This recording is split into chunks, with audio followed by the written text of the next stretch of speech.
আসসালামু আলাইকুম বন্ধুরা, আপনারা সবাই কেমন আছেন? আমিও আলহামদুলিল্লাহ আল্লাহর রহমতে ভালো আছি। আজকে আপনাদের সামনে নতুন একটা ভিডিও নিয়ে চলে আসলাম। তো আজকে হচ্ছে আমার মা লইট্টা মাছ রান্না করতেছে। এই যে বন্ধুরা, এখানে এখন লইট্টা মাছ ভাজা চলবে। এখানে মসুরের ডাল দিয়ে লইট্টা মাছ রান্না করবে।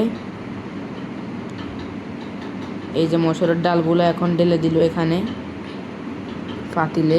এখন একটু নাড়াচাড়া করে নেবে। এই যে বন্ধুরা, এখানে মরিচ আছে, তারপর এখানে হচ্ছে এই যে লতির সাথে পটল,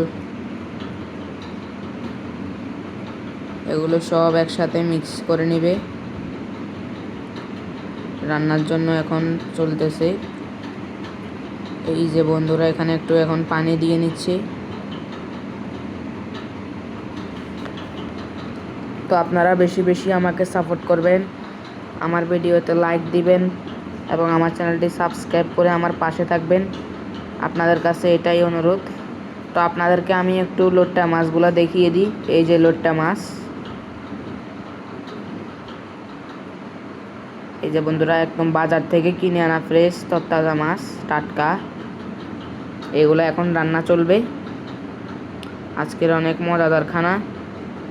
এই যে মা মাছগুলো এখন কেটে ফেললো, এখানে কেটে রাখছে। তো এখানে রান্না চলবে। এখন এখানে তেল দিছে, তারপরে কাঁচামরিচ, পেঁয়াজ, রসুন এগুলা হালকা নাড়াচড়া করে নিচ্ছে রান্নার জন্য। এখন এখানে মরিচের গুঁড়া দিচ্ছে, তারপর দিবে হলদের গুঁড়ো। এই যে হলদের গুঁড়ো দিয়ে দিল। এই যে ধনিয়া পাতা, এই যে লবণ।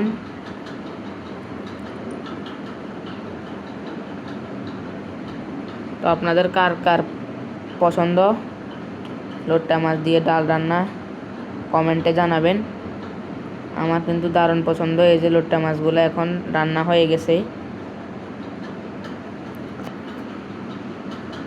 এই যে বন্ধুরা, ফুল রেডি। তো বন্ধুরা, আমি স্কুলে গিয়েছিলাম, এখন স্কুল থেকে ভাত খাওয়ার জন্য চলে এসেছি। এই যে মা দরজা খুলে দিল, আমি ঢুকলাম।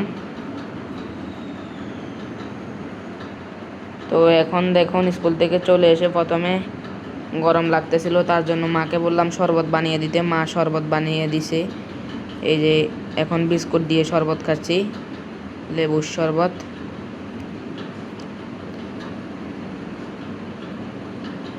এই যে আমি এখন খাচ্ছি।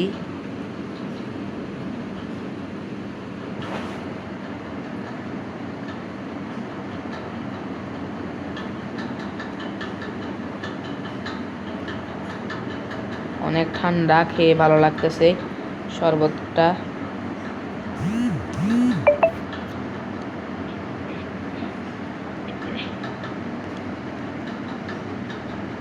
তো বন্ধুরা, আজকে আপনাদের কার এই বাসায় কী কী রান্না করছেন বলে যাবেন।